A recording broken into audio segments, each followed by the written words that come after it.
Hi, I'm Rachel from Racey Baby, and you're watching Hench Herbivore.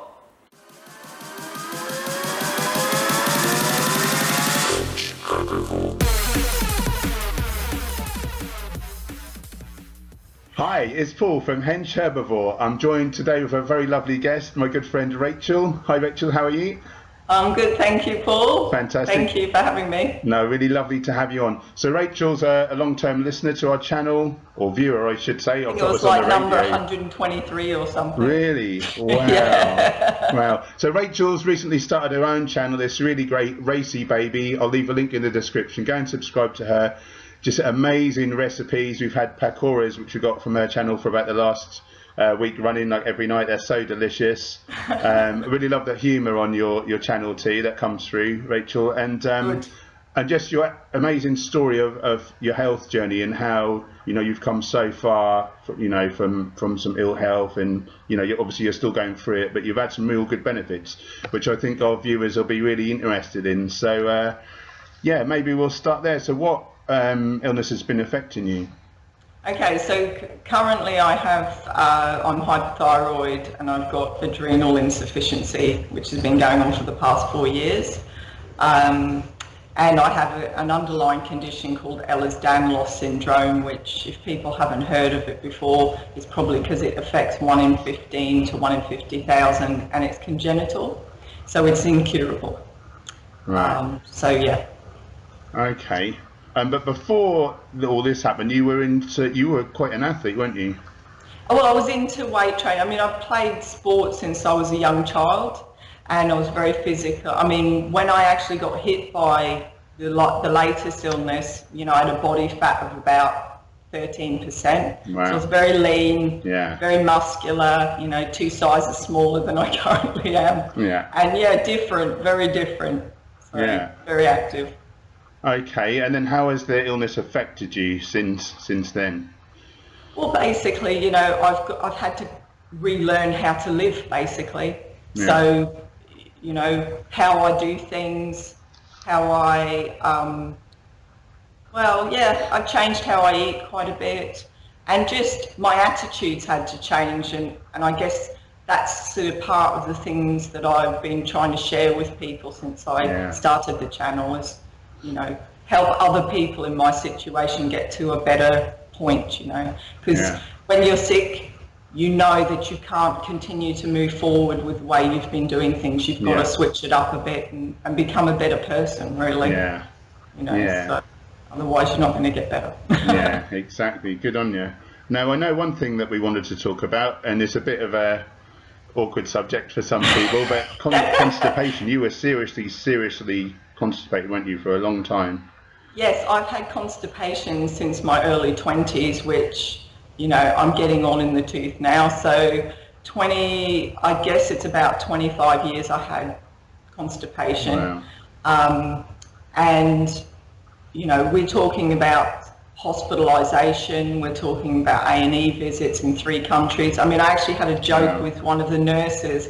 I'd basically get into a medical room, and before they even said, could you get on the couch and, drop your trousers, I was there in the fetal position, and I said to one of the nurses, well, my arse has gone global. Sorry, I said arse.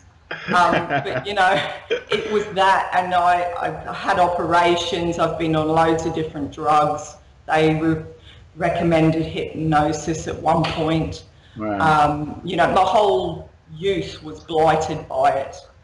Couldn't go out sometimes, used to spend hours on the toilet. I had to get up early so that I could spend an hour on the toilet in the morning. Bless you. I can't imagine that pain that must have been. Like, that's crazy. Yeah, it was quite distressing, and psychologically bad.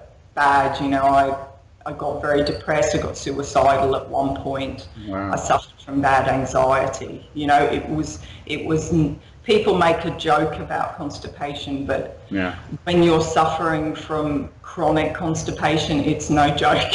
Yeah, I can imagine. Wow. And there's no one you can talk to about it because, I remember somebody, and just the types of tests the doctor put you through. I mean, one of the ones I had to do, they literally videoed, they fill your bowel with barium, and then they video you cracking it out. So, you know, there's no dignity in it either. You know, so it's very lonely and you feel very isolated, and your friends, a lot of people would crack jokes about it and stuff like that. So there was no one I could really reach out to apart from, you know, my husband. So. Yeah, that's horrible. And then you've had a bit of success with all that.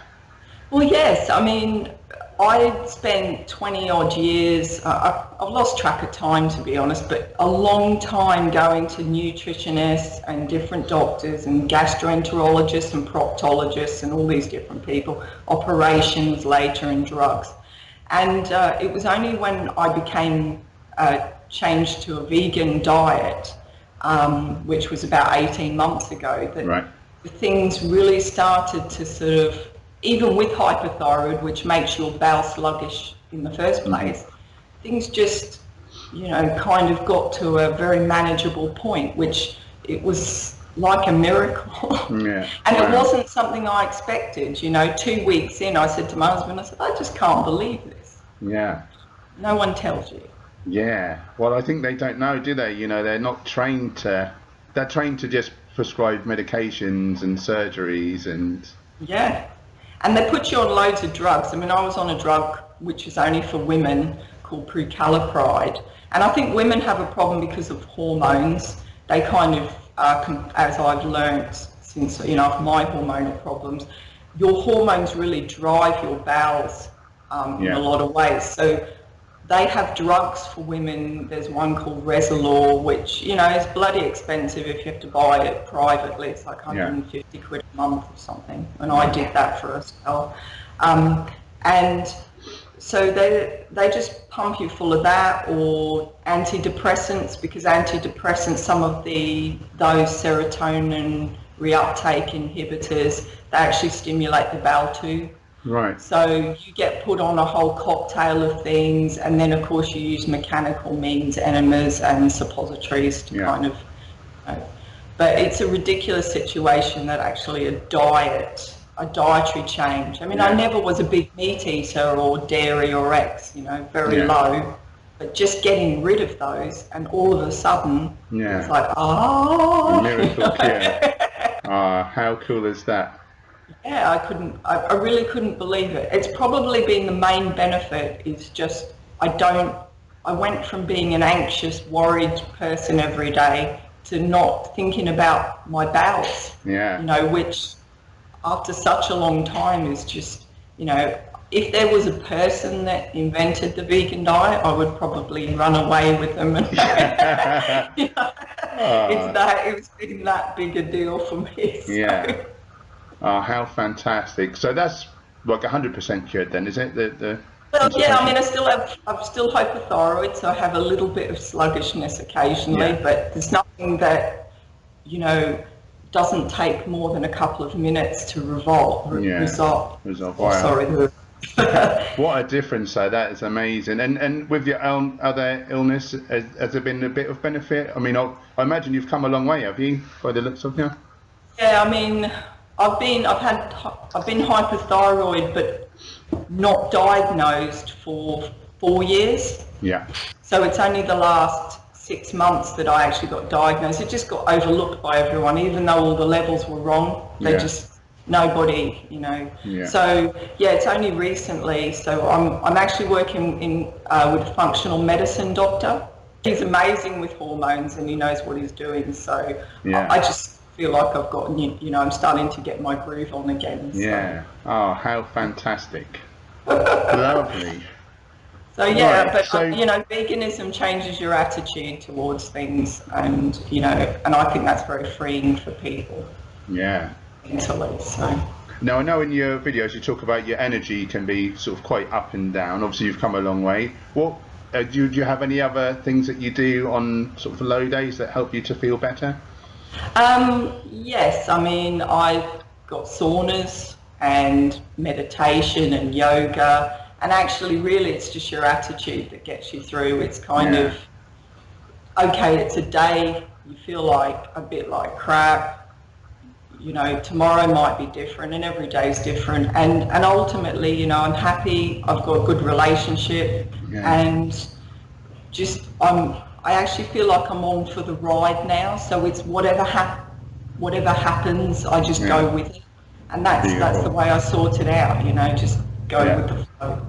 Yeah, good for you. Well, I think you're going to inspire so many people, and just allowing yourself to be vulnerable and authentic, like that's a beautiful thing. So well done you for starting this YouTube thing. Anything else you want to chat about before we wrap up? No, I'm just very grateful for the support that you guys have given me. I mean, I know that this probably sounds a bit cheesy, but you know, I've been watching you guys for 18 months now, I think, and